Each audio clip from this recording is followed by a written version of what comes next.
Zoti na ka dhënë jetën, vendimet i marrim ne. Ne jemi ata që vendosim. Unë shpesh e dëgjoj në njerëz të ndryshëm, më ka thënë doktori, më tha psikologu, më tha hoxha, më tha prifti. Jo, zotri, ti vendos për jetën tënde. Ti je zot dhe doktori jetës tënde. Egli ra viktim. Dhe këtë do ta pranojmë, këtë nuk e pash vetëm unë, po e pa gjithë shqiptaria. Kështu që nuk kam çfarë të them. Në rastin se desha, unë dua të ndaj diçka interesante për disa nga protagonistët e Big Brotherit. Laerti është një djalë me kulturë, është një djalë i fuqishëm, i cili di të lozi fort, është një djalë që di të interpretoj bukur dhe është mësuar me televizionin dhe kamerën. Për sa i përket vajzës, Valbonës, do të them se nuk e dashuron. Por ai shikon tek Valbona dhe kujton një dashuri. Pra është duke menduar dikë tjetër. Pra dikë nga jashtë po thua. Po.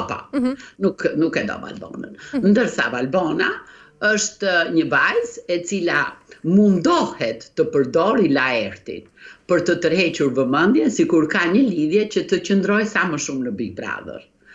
Por është e pamundur që Laerti me profesionalizmin e vet, me artistin, me djalin me kulturë, me djalin me botë, është e pamundur që ta vërë në lojë Valbona. Po që të dy mundohen të mbështeten te njëri tjetri për të krijuar një histori sado pak interesante që të tërheqë vëmendje.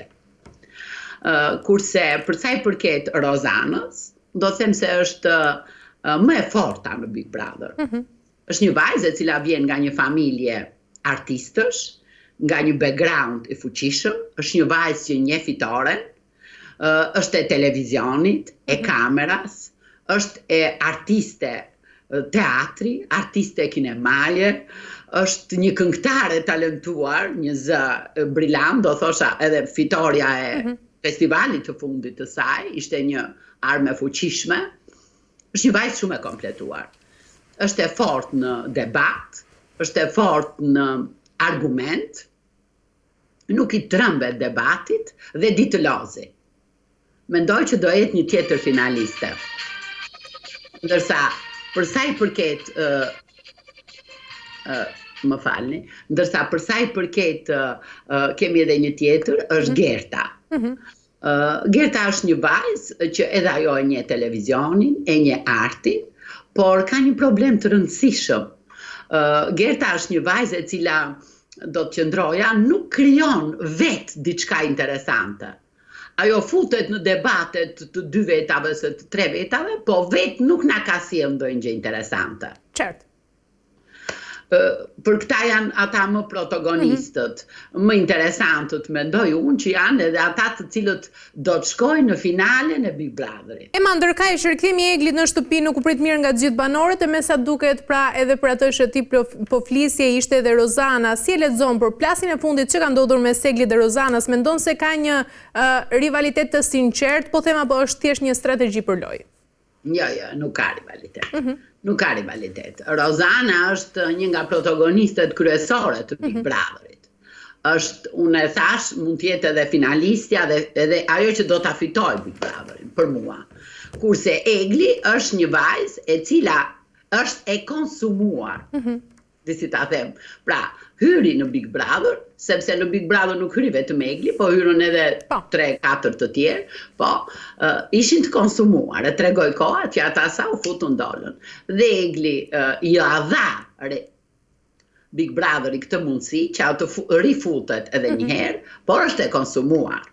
Dhe nuk e ka mundësin Egli që të ndryshoj rrjedhën e saj, nuk, pavarësisht nga debatet që bën nga gjithçka. Pastaj unë mendoj që në një debat fiton argumenti.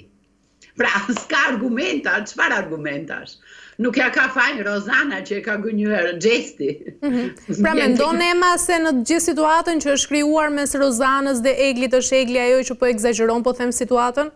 Po, Egli tash po mundohet të tërheqë vëmendjen, që të krijojë prap një histori, që të bjerë në sy, që të duket interesante, por nuk e mendoj se mund të arrijë. Sigurisht nuk do dali që kësaj radhe, po do të dalë nga Big Brotheri, nuk ka çfarë jep. Për mua Egli është e konsumuar, aq më tepër që unë mendoj që prindrit kanë gabuar që e kanë futur përsëri. Duhet të kuptojmë një gjë të